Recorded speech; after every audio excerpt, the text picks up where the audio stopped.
Hey everybody, Joseph P. Farrell on June 7th, 2012, in the year of the apocalypse, with news and views from the Nefarium.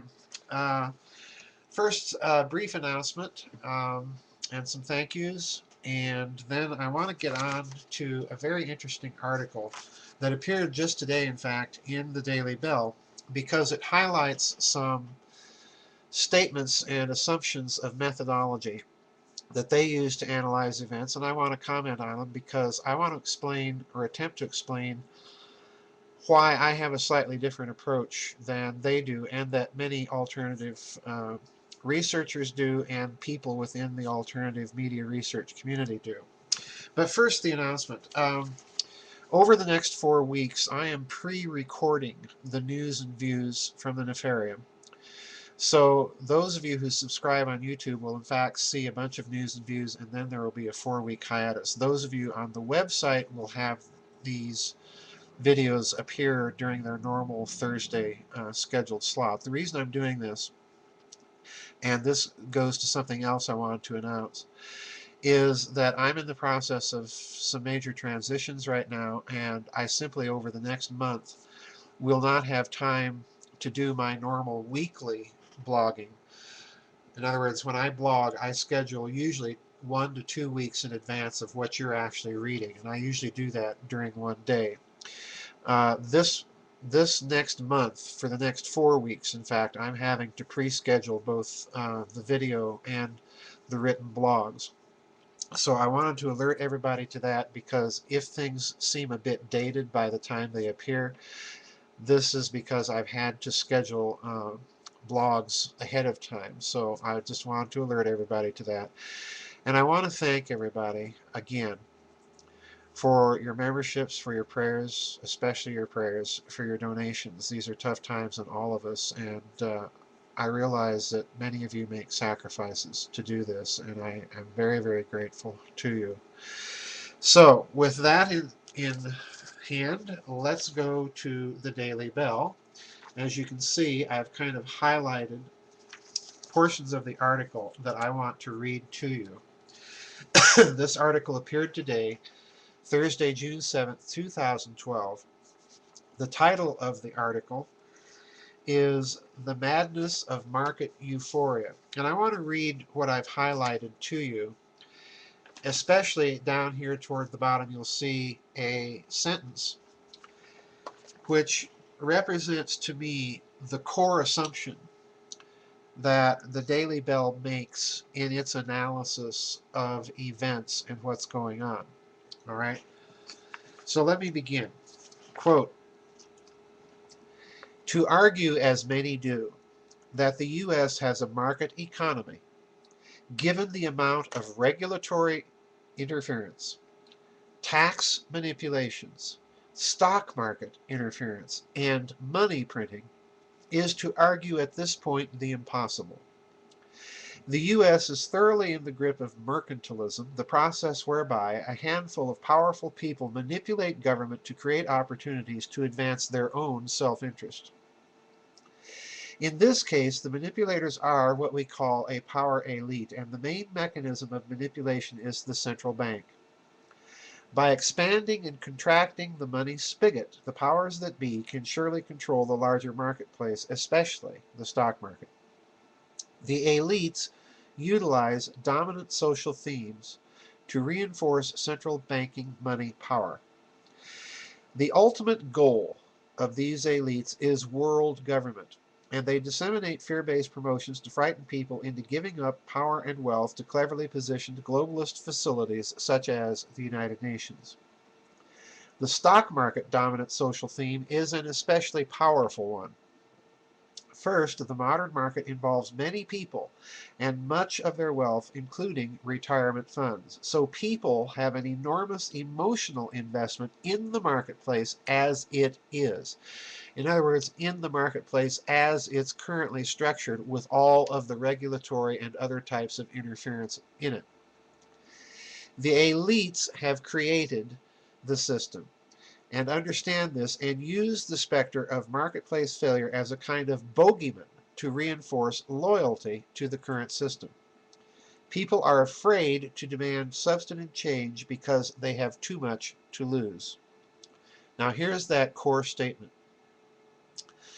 Does a small group of people have so much power?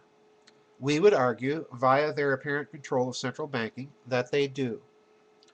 It is a situation both serious and sad when a few apparent dynastic families have a chokehold over whole economies and their activities. Unquote.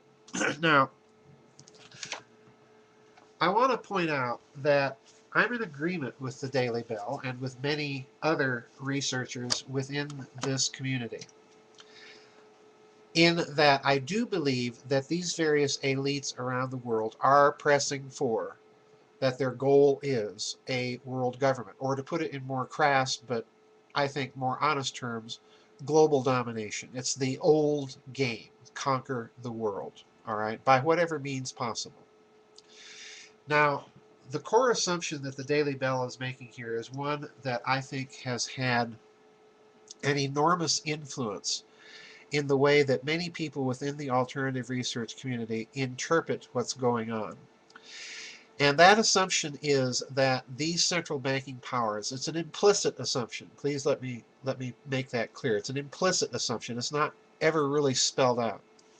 But the implicit assumption that many make is that these central banking families are so powerful that they are essentially a kind of omniscient, omnipotent, omnicompetent group of people, and that their plans are infallible and inexorably going to succeed. Now, this means that as an interpretive tool, the assumption is rather dangerous, because it means that regardless of what event you're looking at, the analysis tends to view it as part of a plan, that the elites are all in control, they have thought all of this out ahead of time, and that each apparent setback to their plan is only an apparent setback.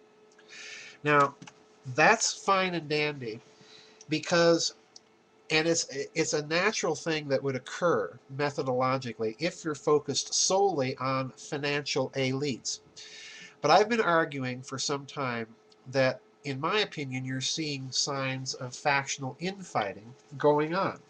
After all, the Chinese financial elite, let us say, and the British Rothschild financial elite both want to be the final arbiters of power in that global new world order. So in other words, human nature is a factor here that is going to take over the closer they get to their goal. And I think this is what's happening. As they get closer, these structures, these factions, become more apparent because they want to pursue their own factional interests. It's an inevitability, all right?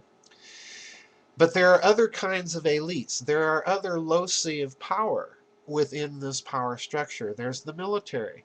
There's the intelligence community. There's the criminal underground drug trafficking community. And that's a very powerful entity. And it is in league with some of these financial elites at certain points. There's what I've been calling the Nazi Fascist International, which may or may not be still around. In my opinion, it is. Other people think I'm nuts. But my point here is depending on the elite that you have constantly in view, with the Daily Bell, it's the financial elite, obviously. But other people will have a different elite in view, the military-industrial complex. I'm thinking here primarily in terms of Professor Peter Dale Scott.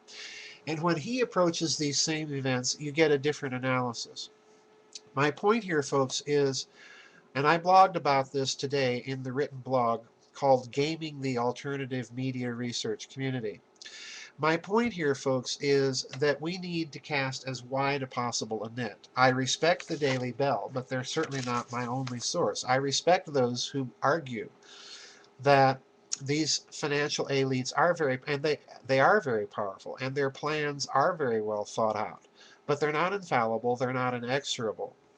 I think what we have to do is kind of wake up and begin in the alternative community to turn away, number one, from whistleblower sources and begin to have a discussion, a real discussion, on our respective interpretations. Out of that, I think we're going to create a more mature community that's able to analyze things a lot better. This is a big concern of mine. And I may be entirely wrong, of course, that factional infighting is going on, that these various loci of power, not only in different financial elites, but in different types of elites, intelligence elites, military elites, and so on and so forth, that these factions are all beginning now to fight. On the other hand, by the same token, I want to point out another meme out there in the alternative research community, and that is the meme that there are good people within these bureaucracies and structures of power that know things are going wrong and they plan to fight it, all right? Well, that may or may not be true. I certainly think that there are good people in all of these types of elites. Whether they're organized to the extent of having an actual opposition possible, that's another matter. What we need to get back to in this community is evidence to support the scenarios that we're arguing. Certainly, you don't find the Daily Bell arguing from whistleblowers, insider sources, and insider testimony by and large. And that's to their credit. And that's the approach I think we need to take. But anyway, cast a wide net, folks. Don't rely on me exclusively. Don't rely on Daily Bell or Peter Dale Scott. Cast a wide net and think things through critically and for yourself. But for my part, for the moment, I still see some signs of factional infighting and a bit of panic going on, particularly between the elites of Eastern Europe and Eurasia, in other words, the so-called Shanghai Accords nations, and those of the Western elites. Time will tell. Anyway, see you on the flip side, everybody. God bless.